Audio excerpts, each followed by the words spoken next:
Something that I learned is when to pin and when not to pin when you have a break in a stone. So that was new information and useful. Headstones are heavy. I can see how you could easily get overwhelmed when you look at a big cemetery like this and see how many stones need repair, how many stones need to be reset, but you just do one stone at a time, and it's doable. With a little training, even volunteers could do a lot of this work and make a real difference and get a cemetery in better shape. It was memorable as far as seeing how you can repair the tombstones that have the slate type tombstone that have broken in half.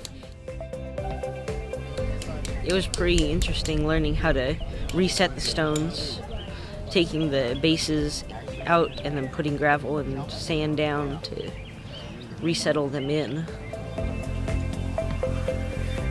Actually, I think one of the things that surprised me the most was that you have to be very careful of the chemicals that you use on these tombstones. Marble and granite, which everybody has in their kitchen, and you can just take some 409 or whatever and clean it up, that you can't do these, that you will actually do more harm to your tombstones. And I think that has been my most valuable lesson from today.